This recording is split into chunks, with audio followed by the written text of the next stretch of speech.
10 अगस्त 2015 को अपना नया सीईओ के नियुक्त होने की घोषणा करते हुए दुनिया को चौंका दिया।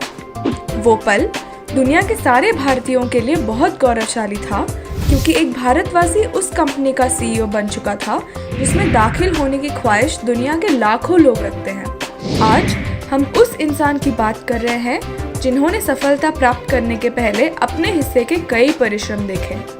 यह है गूगल के सीईओ सुंदर पिचाई की सफलता की कहानी।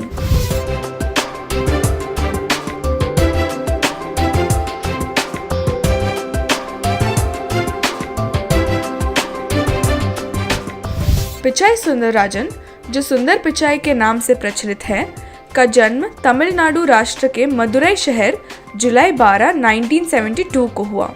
वो एक मध्य वर्गीय परिवार के हैं और उन्होंने बचपन में ना ही टेलीविज़न देखा और ना ही गाड़ी में सफ़र की। लेकिन पिचाई ने 12 वर्ष की उम्र में पहली बार एक आधुनिक उपकरण देखा जब उनके पिता ने घर के लिए लैंडलाइन फ़ोन ले आए। पिचाई ने फ़ोन पर मिलाए गए सारे नंबर्स को याद रखने की चौंका देने वाली कौशल दिखाई। सुंदर स्कूल में एक उत्तम विद्यार्थी साबित हुए और इनकी यही बात उन्हें आईआईटी खड़गपुर की मेटलर्जिकल डिवीजन तक ले गई। पढ़ाई खत्म करने के उपरांत वो अमेरिका को चल पड़े 1993 में, जहां वो स्टैनफोर्ड यूनिवर्सिटी से पीएचडी डिग्री लेकर पढ़ना चाहते थे, परंतु उन्होंने अपने ख्याल बदलकर अप्लाइड मटेरियल्स में शामिल हो गए, जो एक सिलिकॉन वैली में स्थित सेमीकंडक्टर बनाने वाला कंपनी था। एक इंजीनियर एंड प्रोडक्ट मैनेजर के तौर से वहां उन्होंने लंबी समय तक काम नहीं की। पिचाई ने बाद में अपनी MBA Wharton school of university of Pennsylvania से पाया, जहां उन्हें सिबिल स्कॉलर और पामर स्कॉलर का पद से सम्मानित किया गया। अपनी एमबीए पूरा करने के बाद पिचाई को एक मैनेजमेंट कंसल्टेंट के तौर पर नियुक्त किया गया मैकेंसी एंड कंपनी में। जब सुंदर एक अकेले प्रवासी के दिन काट रहे थे अपनी सफलता की खोज में, उन्हें अपनी गर्लफ्रेंड अंजलि, जो अब उनकी पत्नी है, से बहुत सहारा मिला। कहा जाता है कि उनके हर एक प्रयास में अंजलि का भी मुख्य योगदान था। पिचाई 2004 में गूगल से जुड़ गए और उनका प्रवेश जीमेल की प्रदर्शन के साथ हुआ। बात है कि सुंदर ने इसे एक शरारत समझा, क्योंकि घोषणा के दिन, जो कि अप्रैल 1, 2004, दुनिया भर हर साल फूल्स डे जैसे मनाया जाता है। पिचाई की पहली सफलता तब आई जब गूगल एक बहुत ही कठिन समस्या से गुजर रहा था। माइक्रोसॉफ्ट ने इंटरनेट एक्सप्लोरर पर डिफॉल्ट सर्च इंजन बदलकर अपनी खुद की सर्च इंजन बिंग डाल दिया। ये 2006 में उन दिनों की बात है जब लगभग सभी इंटरनेट एक्सप्लोरर का इस्तेमाल करते थे। पिचाई को इस मुश्किल का हल ढूंढने की जिम्मेदारी दी गई। उनका सुझाव गूगल टूल बार, जो कंप्यूटर और इंटरनेट ब्राउजर पर सीधे इंस्टॉल किया जा सकता था और गूगल का उपयोग हो सकता था। जल्द ही वे गूगल के दूसरे प्रोडक्ट्स पर काम करने लगे, जैसे गूगल गेयर्स और Google pack. Google tool bar की सफलता ने पिचाई के मन में यह विचार लाया कि गूगल को पानी ही एक इंटरनेट ब्राउजर बनाना चाहिए। उन्होंने इस बात को लेकर अपनी प्रधान व्यक्तियों के साथ चर्चा की, परंतु तब के सीईओ एरिक श्मिड ने इनकार कर दिया, ये कहते हुए कि वो विचार बहुत ही महंगा पड़ेगा।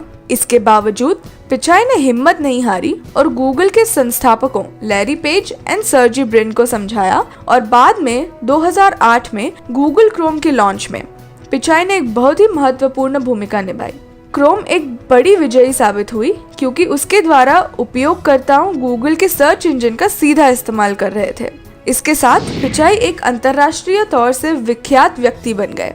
क्रोम जल्द ही दुनिया का नंबर 1 ब्राउजर बन गया। इंटरनेट एक्सप्लोरर और फायरफॉक्स जैसे माने प्रतिध्वनियों को पीछे छोड़ दिया। गूगल क्रोम ने आगे आने वाले प्रोडक्ट्स जैसे Chrome OS, Chrome books and Chromecast के लिए मार्ग दर्शाया। 2008 में Pichai vice president of product development बन गए। इस पद के कारण वे अक्सर गूगल के विभिन्न प्रेजेंटेशंस पर नजर आने लगे और उनकी पदोन्नति लगातार होती रही, और 2012 में वे senior vice president of Chrome and apps बन चुके थे। इसके एक साल के अंदर पिचाई को एंड्रॉइड भाग संभालने का जिम्मा दिया गया, जो तब तक एंडी रूबिन के देखभाल में था। अपनी प्रतिभा दर्शाते हुए पिचाई ने एंड्रॉइड 1 की निर्माण की, जिसके अंतर्गत स्मार्टफोन्स बहुत ही सस्ते दाम पर दुनिया भर के लोगों को लुभा सका और अंततः 5 बिलियन लोग एंड्रॉइड की दुनिया से लाभ उठा पाए। बहुत जल्द सुंदर पिचाई का एक और पदोन्नति हुआ और वे हेड ऑफ प्रोडक्ट्स 2014 बन गए। इसके कारण वे लैरी पेज के नीचे काम करने लगे। इसके अलावा सुंदर पिचाई गूगल के सबसे जाने माने और पहचाने गए व्यक्ति बन चुके थे और गूगल I/O गूगल के वार्षिक सम्मेलन का मुख्य अध्यक्ष के रूप में प्रख्यात होने लगे। अब तक सुंदर पिचाई पर बाकी सारे कंपनीज ध्यान देने लगे। असल में ट्विटर ने उन्हें वाइस प्रेसिडेंट ऑफ प्रोडक्ट्स के पद के लिए पहले न्योता दिया और बाद में उन्हें ट्विटर का नया CEO बनने की भी बात चल रही थी। इसके अलावा उनका स्टीव बॉलमर के बाद माइक्रोसॉफ्ट का CEO बनने की गुंजाइश बहुत ज्यादा माना गया, परंतु वे गूगल से वफादारी निभाते हुए दूसरे टेक कंपनीज के प्रस्तावों को ठुकरा दिए। ये सब तब हो रहा था जब गूगल एक और कंपनी अल्फाबेट इंक को बना रहा था, इसलिए उन्हें रोक कर रखने के लिए सुंदर पिचाई को गूगल का नया CEO घोषित किया गया, जो कि अल्फाबेट इंक के अधीन कंपनियों में से सबसे बड़ा था। टेक इंडस्ट्री के सारे दिग्गजों का यही मानना है, सुंदर पिचाई उनके पेशे का एक अनमोल संपत्ति है। उनके सोच और व्यवसायिक ज्ञान के कारण उन्हें अक्सर लैरी पेज से बेहतर माना जाता है।